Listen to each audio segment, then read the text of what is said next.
So, happy 40th anniversary sa atong tanan. Amen? Amen. 14 years of existing as a congregation, as a body of Christ, bringing the name Christ-Centered Family Church Incorporated. No, hindi pwede naman butang incorporated, kaya karoon bubos kita. According sa Lord. But in the eyes of God, we are very much a true identity, a body of Jesus Christ. Amen? Amen. So, ayon sa aton natin kasugtanan, ang aton theme for this anniversary is steadfast and unmovable in the Lord. No? Steadfast and unmovable in the Lord. Now, the book of, or the epistle to the Corinthians, the first epistle to the Corinthians is one of Paul's many epistles. No? Sa aton na nagabasa sa Bible regularly, manotice nato, Paul has not only 1, 2, 3, 4, he has at least 12 epistles. Kung ang Hebrews, siya pag nagsulat in 13 epistles na tanan, iyan lang ni Paul. Out of 27 books in the New Testament. This letter or this epistle was written in 55 AD while he was in Ephesus. Now, magwag karon sa trivia ha. Bantayan nyo kay may preview ang makapakot. Paul was in his third missionary journey. No? Kaya ara siya karon sa Ephesus, he spent almost 3 years dito sa padayon sa bulaton sa Diyos. Kung saan dito siya, nakabaton siya balita, halin sa church sa Corinth, nakabaton siya sa letter, and so he wrote this epistle. It was written to address various problems the church was facing. So the church had not only 1, 2, 3, but quite a lot of problems sa mga nga panahon. They were what? Division. No? Una din ang problema nila nga ginadress ni Paul, division in the church. There was also incest. Salamat sa aton na mabuntunan na nagabot, palakpakan nato ng Ginoo. There was also what? Litigation in pagan courts. Imagine, no? Mga tumulo nga nag-inaway, kagbangon sa pag-inaway, gindala ang ilang problema sa korte. Kagang nagahatol sa korte, hindi man Kristiyano, mga pagans. Okay? So this was another problem that the church was facing. There was also sexual immorality in the church. Okay? So isa pa ginagdako ng problema. Sexual immorality. What else? There were doctrinal issues such as food offered to idols and the resurrection. So hindi lang na may immorality, hindi lang na may incest, hindi lang na may division, may mga doctrinal pa na issues na gina-address sa sina na church. Wala sa bayan na may practical issues pa din, such as marriage, the Lord's Supper, and spiritual gifts and worship. No? So, hindi amat na problema na ginatubang sa sining na church. Yet, this church was spirit-filled and did not lack in spiritual gifts. Take note, church. Nabasa natin pila kabilog ang problema na ginadiyal sa sining na church. But yet, when we read in the first chapter, Paul commends this church. Why? Because they were spirit-filled, they did not lack knowledge, and the gifts of the Spirit was in operation in this church. In spite of their carnality, in spite of their immaturity, this was a spirit-filled church. So our text is Paul's concluding charge to the church after having dealt with every necessary subject. No? Pagkatapos siya naging isa-isa sinita ng mga problema, pagkatapos na sa katapusan si Paul, sa last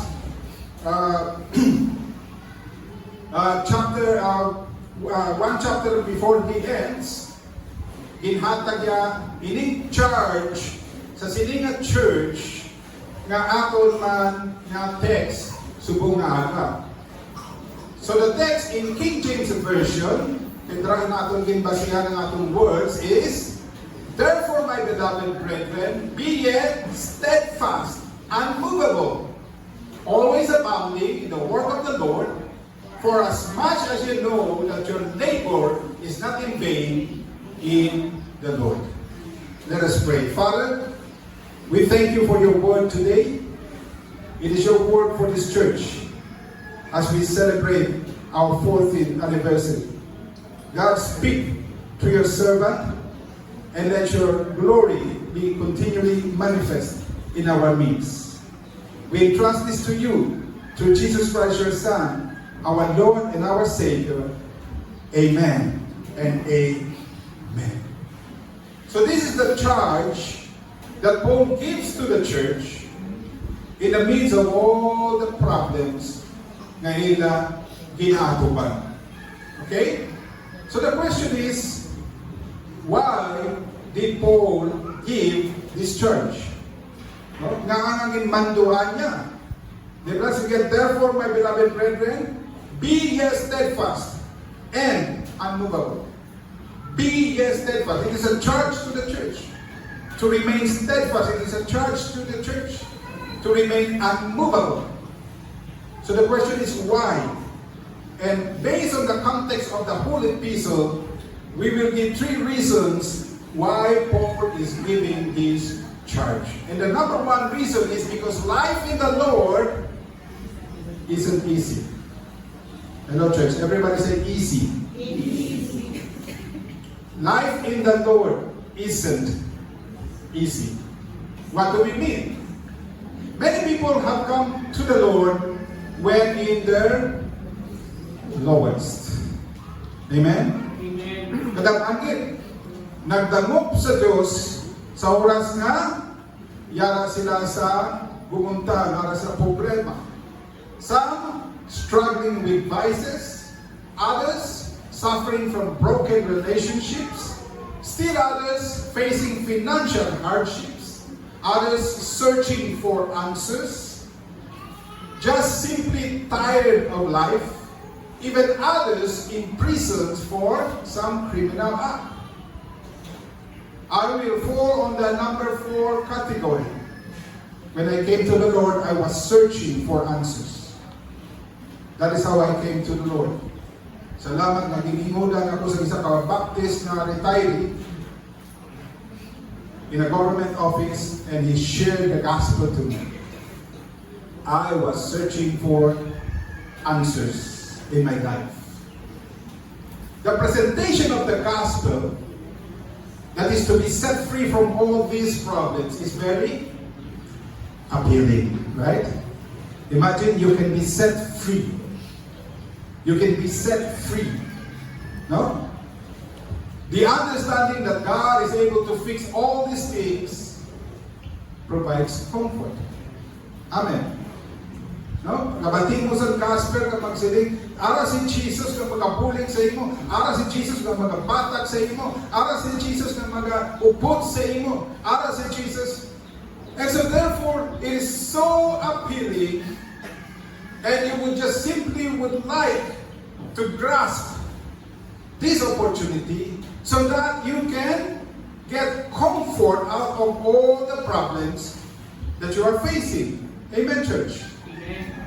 That's the idea that my problems will be over creeps in. No? Pag sila nga, kaya na ni Jesus. Kaya dali, no? Kung siya ganun, sugod-sugod, wala na po problema, basta madamog lang po kay Jesus. That's the thing that almost always happens. Only to find out that this is far from reality. Sino din na ubusan sa problema sa nagdangog siya kay Jesus? Hindi makupayaw. Amen. Wala si isa sa ato nga naubusan problema kaya nagdangog kita kay Jesus. Right? Nagdangog pag-ikulo. Hindi pa mo kayo nagdangog ka kay Jesus, ha? Kaya basi-basulong mo si Jesus ka. The point is, nobody is free from problems by coming to the Lord Jesus. Right? Nobody is free from problems. The church in Corinth was so blessed in a way. Ang muna siling ni Paul sa chapter 1, for in Him you have been enriched in every way, with all kinds of speech and with all knowledge. God thus confirming our testimony about Christ among you. Therefore, you do not lack in any spiritual gift. Imagine, what a church. Right? What a church. So blessed by the Lord. They have been enriched in every way. They have all kinds of speech and knowledge. Their testimony has been confirmed that Christ is among them. And they do not lack in any spiritual gift. What a powerful church. What a blessed church. But yet, on the other side, it is the same time facing various struggles. A spirit-filled church, pero carnality. A spirit-filled church, pero may division. A spirit-filled church, pero may incest. A spirit-filled church, pero may battles in the court. A spirit-filled church, pero may problema sa ilang pag-worship. Just think of it. Just think of it. No church today is without struggles. Hello, church. No church today is without struggles.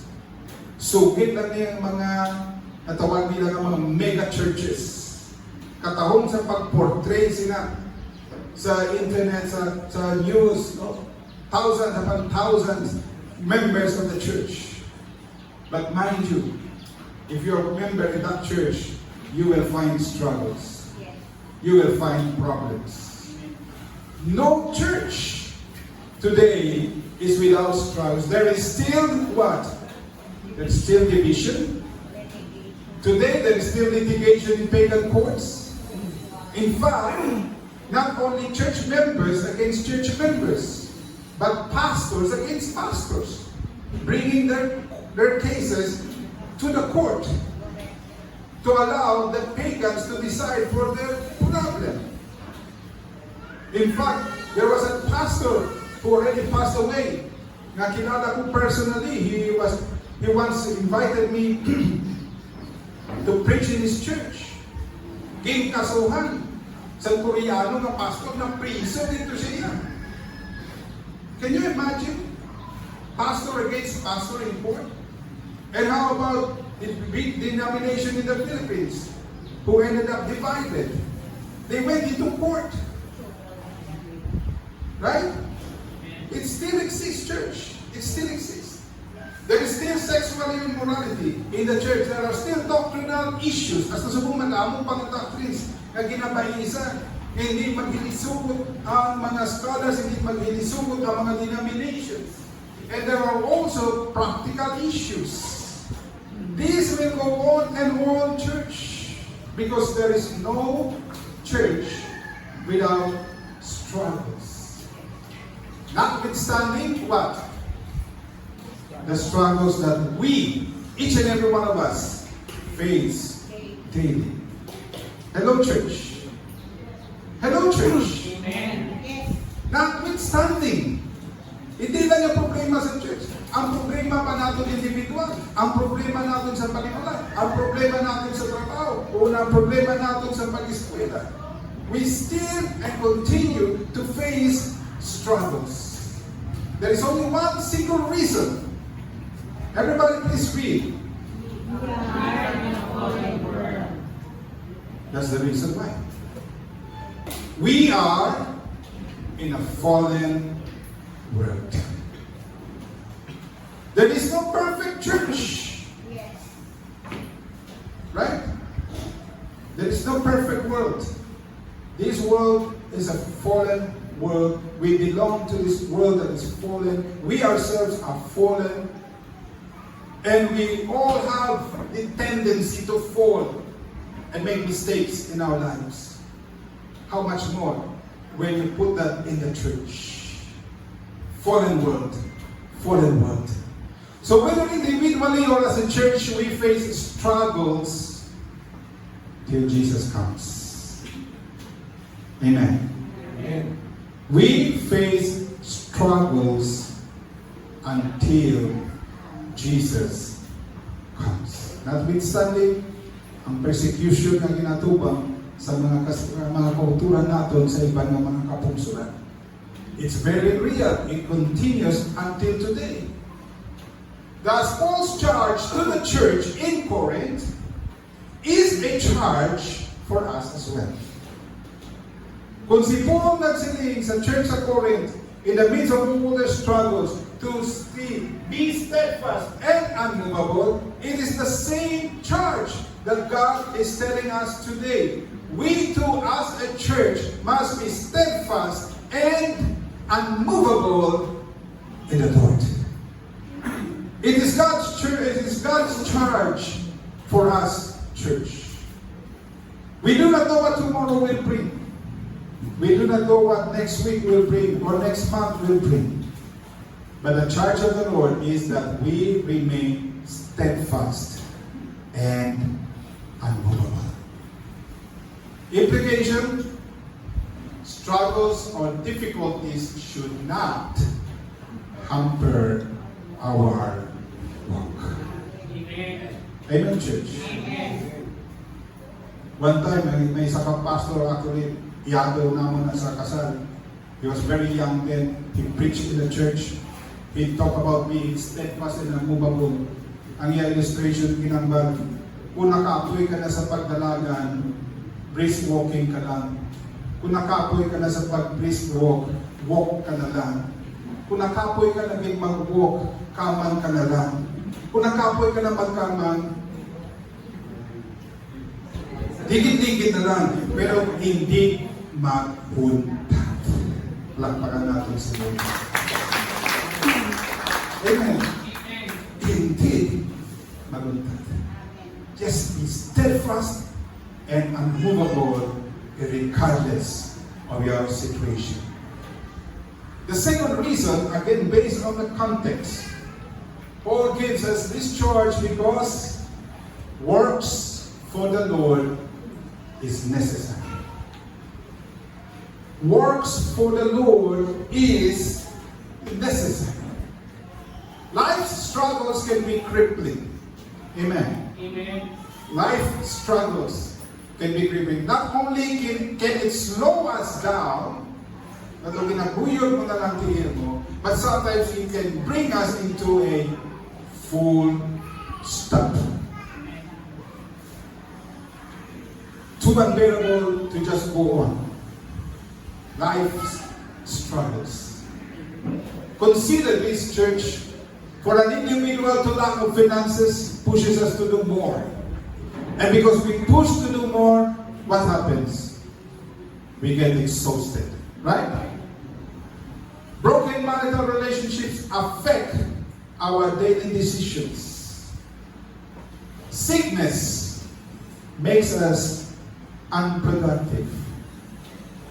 Imagine my brother at 68 was still diving in Boracay so that he could earn money for his partner and their only son, who is now 9 years old. And in December was diagnosed with cancer. And then going in and out of the hospital, having to be transfused, platelet transfusion, blood transfusion, and now undergoing chemotherapy. His life has stopped. He has stopped to be unproductive because of sickness. Ang iyang partner walang trabaho. We just wonder how he can survive. How can they survive as a family? With chemotherapy pa.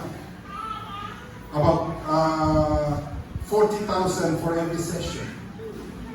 bago lang natapos ng ikaduwa ng session, may 4 pa. Sickness can make us unproductive church. How about the church? When there are factions in the church, ministry is crippled.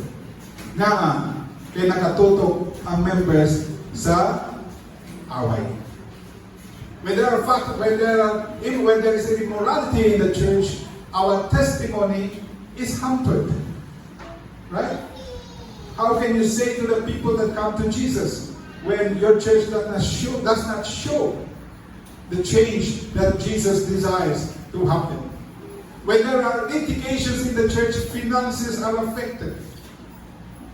If it is between individuals, definitely your finances will be affected. If it is between church and organization and leadership, the finances will be affected.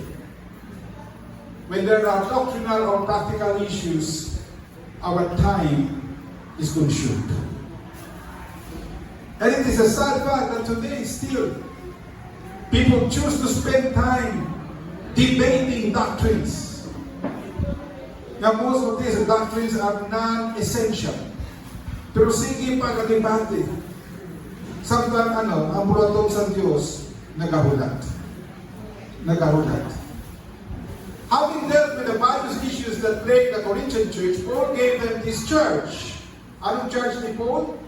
Therefore, my beloved brethren, be steadfast and unmovable, always abounding in the work of the Lord. Hello, church.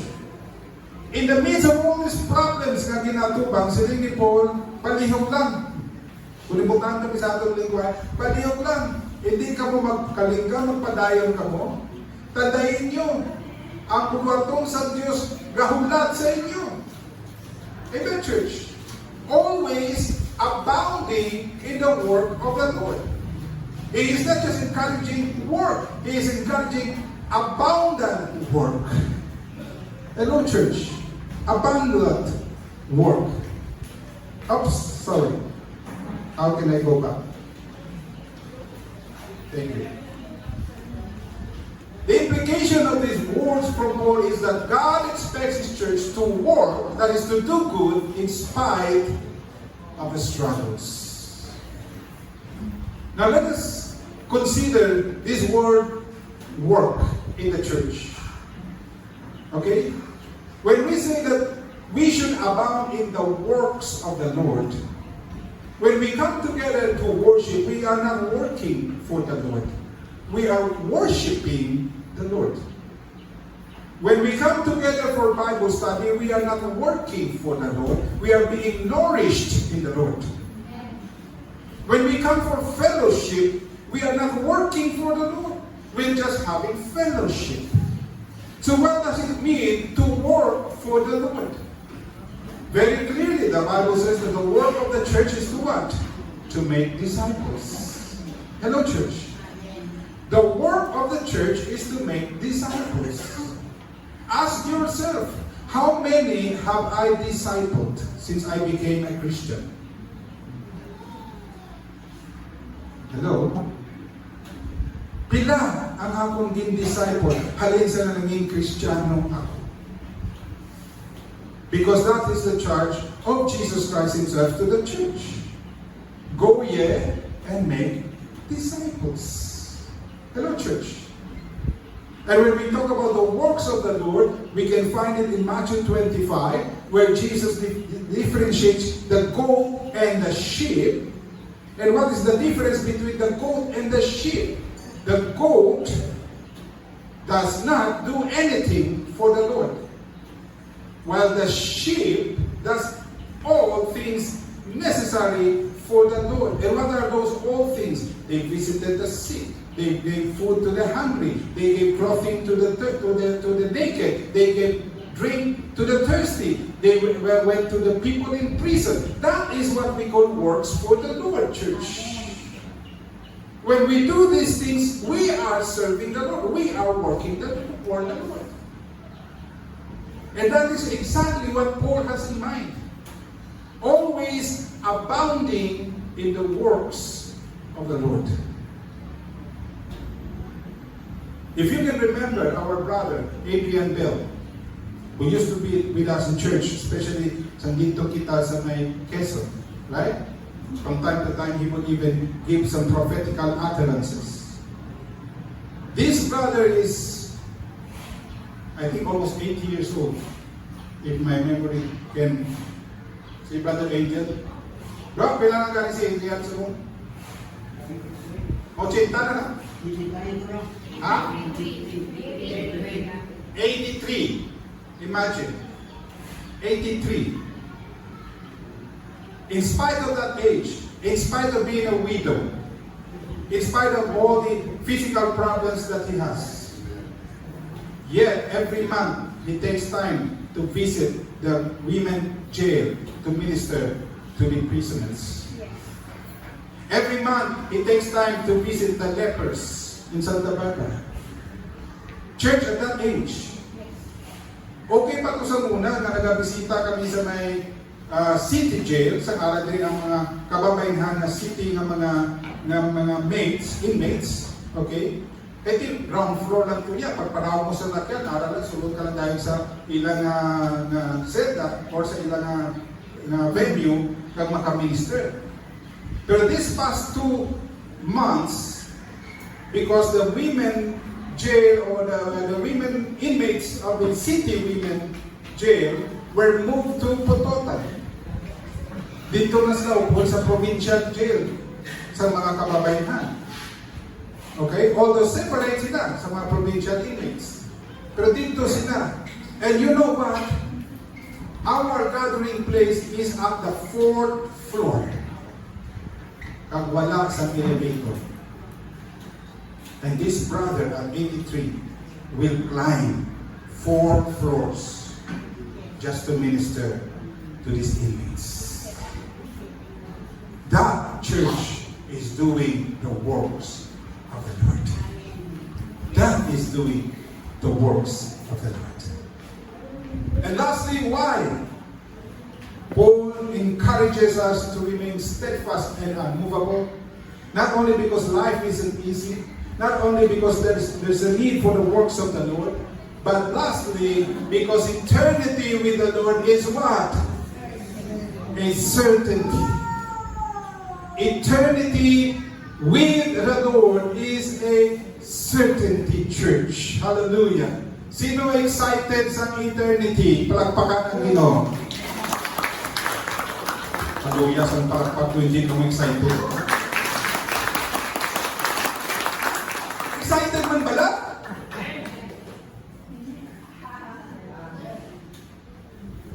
O kung hindi pa kung wala pa kung kama maghalito sa kalibutan.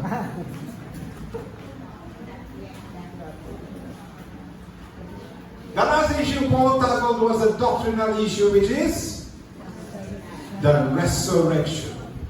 57 verses. The longest, okay, discussion that Paul had. The resurrection. And Paul defends such because, again, in one of the letters sent to him, there was this question of the resurrection. Paul, is it true that there will be a resurrection? Nga nagpinamangkot ang mga kauturan dito sa Corinth, bago kayo nagkakalamatay ang miyembro. May tutuan din man na resurrection, Paul. Sa login man malamapot si Jesus, mabukit man siya, may pagkapanhaw.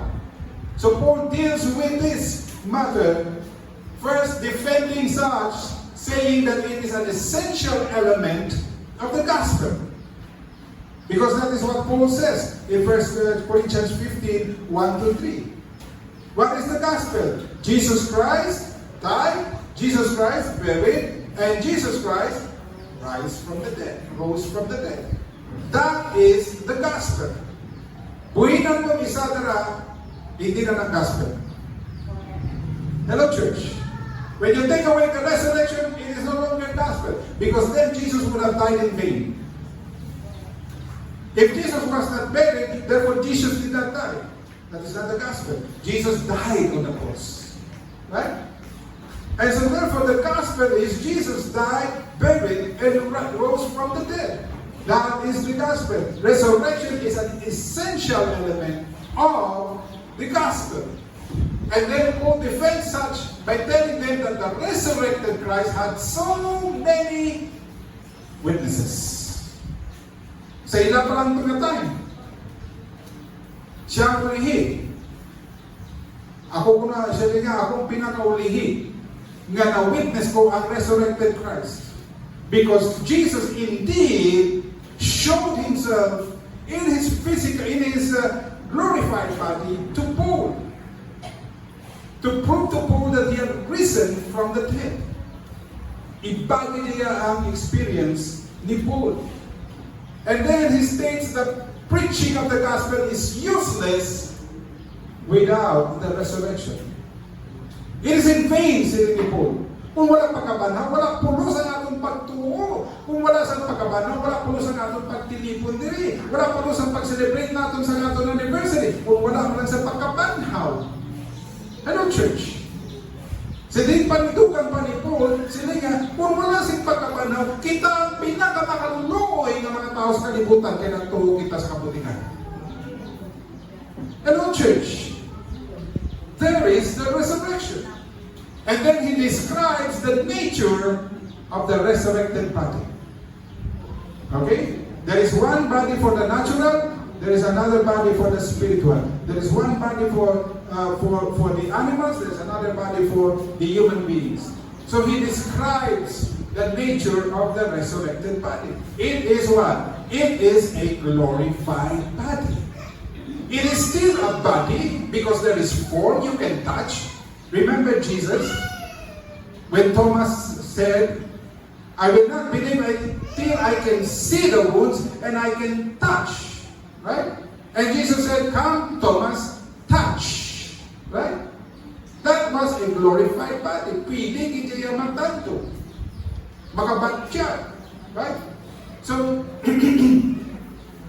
the resurrected body is a glorified body. As Paul ends his discussion of it, about the resurrection, amuni ang sulat niya. For the perishable, that is our human body today, must clothe itself with the imperishable, and the mortal with immortality. And when the perishable has been clothed with the imperishable, and the mortal with immortality, what happens? The saying that is written will come true. Death has been swallowed up in victory. Palakpakan natin siya. That is the resurrection. Death will be swallowed up in victory, church. Thus the resurrection will usher us into what? Into eternity. Hallelujah. Hallelujah, church. Hindi nakakulat. Hello, church. Just think of it. No more tears. No more pain. No more struggles. For eternity. Just think of it, church. Just think of it. Now, in 1 Thessalonians, Paul talks again about the resurrection. And he says, for the Lord himself will come down from heaven with a loud command, with the voice of the archangel, and with the trumpet call of God, and the dead in Christ will rise first. After that, we who are still alive and are left will be caught up together with them in the clouds to meet the Lord in the air. And what does he say? Please read. We will be with the Lord forever, church. Hallelujah. The dead in Christ will rise first. We who are alive in his coming will be caught up together with them, and we will meet the Lord in the air, and we will be with the Lord forever. Hallelujah. Hallelujah, church. Thus we will spend eternity with the Lord. Amen. Amen. We will spend eternity with this God who became man, who died on the cross so that you can be forgiven, was buried and rose again. We will spend eternity with the Lord. Hallelujah. Wow. That's why the song goes, I cannot imagine what will that day be. Will I dance with the Lord? Will I... Ano pa yung mga lyrics siya? I cannot imagine. I cannot imagine. Much more, church. Paul's charge included a promise. That is our text, right? Again, therefore, my beloved brethren, be steadfast, unmovable, always abounding in the work of the Lord, for as much as you know that, please read. Ay, wala sila nalipay.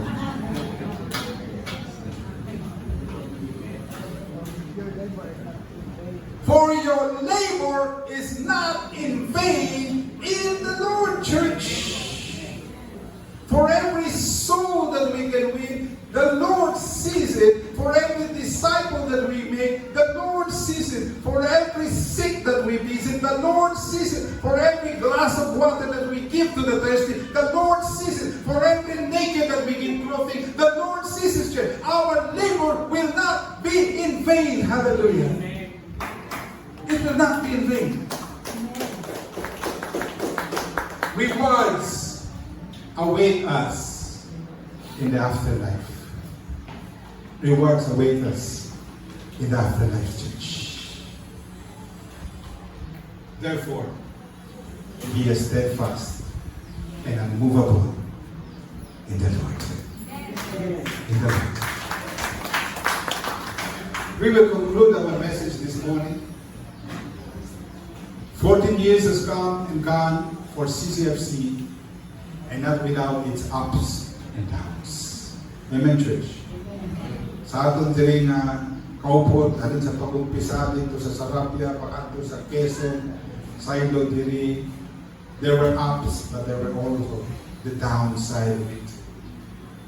No one knows what tomorrow will bring personally, or to the family, or to the church.